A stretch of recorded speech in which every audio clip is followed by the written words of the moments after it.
Cersei होरु धर्म नहीं भाई,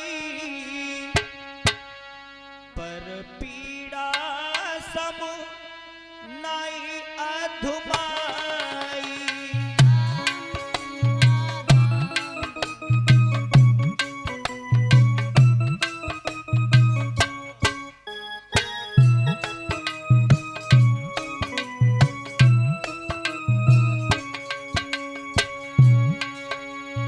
तुलसीदास कहते हैं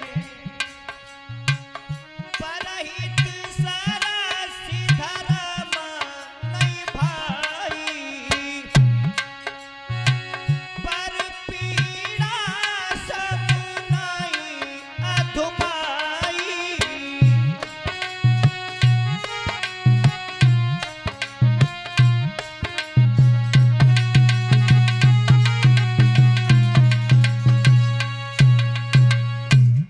परहित सरसी धर्म नय भाई, और पर पीड़ा सम नय अधुमाई। यानी जो पराये स्वार्थ में अपना समय व्यतीत करते हैं, तुम्हारे शरीर से अगर किसी की फांसी बच जाए, किसी की जान बच जाए, तो इससे बड़ा कोई धर्म नहीं है। सबसे बड़ा पाप क्या है? सबसे बड़ा पाप बताया है बिना वजह किसी की आत्माओं को दुख पहुंचाना। इससे बड़ा कोई पाप नहीं है। श्रोता बंधो, कामदेव शिवजी को जगाने के लिए गया देवताओं के हित के लिए, लेकिन कामदेव को भोले बाबा ने दृष्टि से भस्म कर दिया। मेरे भगवत श्रोताओं, रति ने भोले बाबा के पास में आकर के कहा कि महाराज मेरे पति कहां हैं? और रति भोले बाबा के सामने पर घोंटू के बर बैठ करके बोली है, महाराज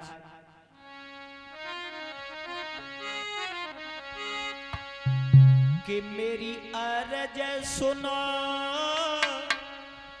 त्रिपुरारी,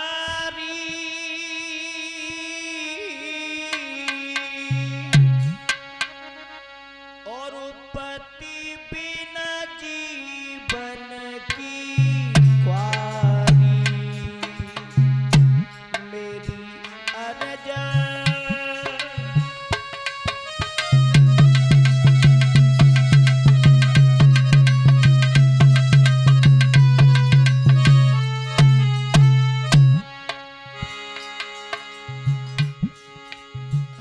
जवाब दिया है रति ने, मेरी अर्ज सुनो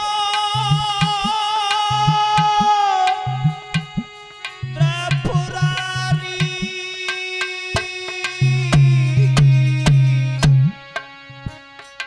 पति बिना जीवन की ख्वारी।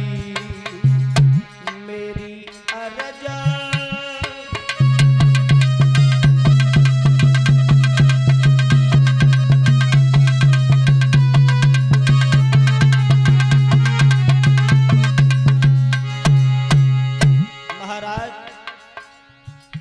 बिना पति के पत्नी अधजला मुर्दा हुआ करती है। पति और पत्नी जीवन रथ के दो पहिया होते हैं। अगर एक पहिया अगर निकल जाए तो रथ आगे चल नहीं सकता। रति बोली, महाराज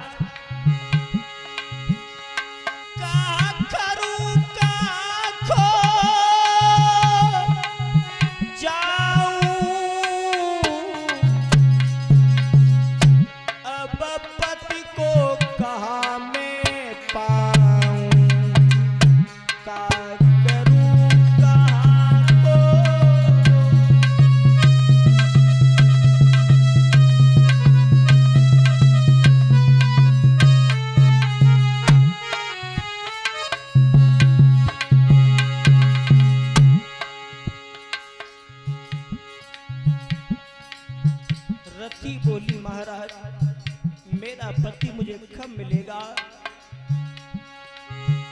रात भर का महिमा अंधेरा, किनके रोकी रुकाए सवेरा। रात भर का महिमा अंधेरा,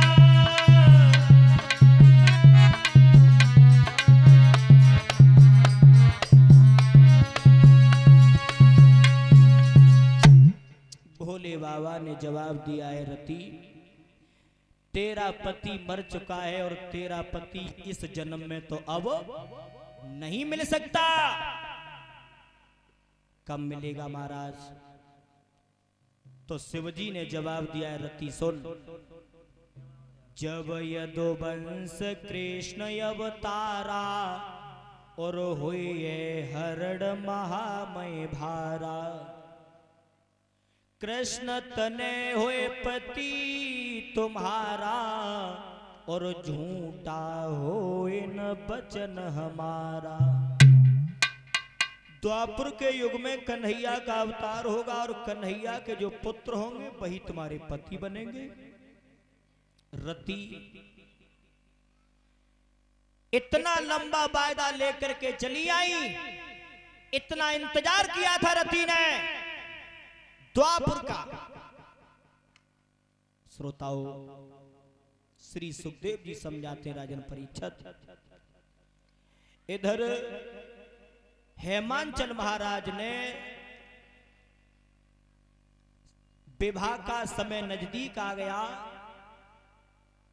तो नाई और ब्राह्मण को बुलाया है और ये कहा कि जाओ शिवजी के लिए लगुन पत्र का चढ़ाए के आओ।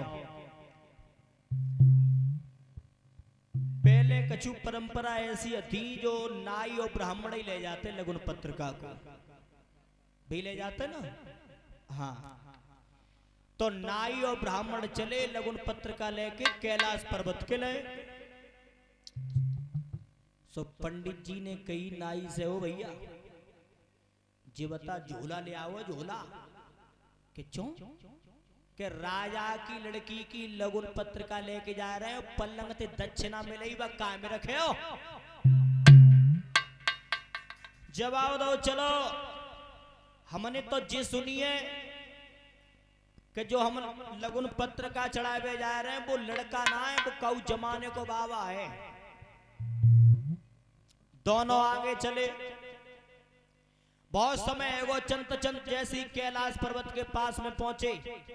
सुनाई ने कही पंडित जी से, पंडित जी कौन से गांव में ले जानी है पत्रिका, कौन से गांव में लगुन ले जानी है? पंडित जी बोले, देख सामने जो झाड़ी रख रही का है यही तो गांव है, और जो ऊंचे टीला पे जो बाबा ना बैठो यही बरना है, और जो बगल में ना दिया बैठो 1.5 सिंह को, जाइए चाहे स्कॉर्पियो मान ले, चाहे बिलेरो मान ले, चाहे फॉर्च्यूनर मान ले, जे ये जो कछु ऐसो। नाई बोलो, पंडित जी तुम्हें ना लग रही कि जी गलत हो है? पंडित जी बोले, जा मैं हम तुम कछु मत को। क्यों? कि जी ब्याह करवाओ नारद ने, नारद बिचौली आ जा ब्याह के। अरे हमें तुम्हें कहा, हमें तुम्हें तो लगुन पत्र का चढ़ानी चढ़ाए चलो। और आगे बढ़े। जैसे ही पर्वत पे पहुंचे दोनों, सो भोले बाबा तो समाधि लगाए भजन में लीन बैठे, आंखें बंद थी। भोले बाबा के गर्दन में सर्पो कालिया नाग। सो पंडित जी ने जैसे अंगूठा पे हल्दी लेके और भोले बाबा के तिलक कर वो चाओ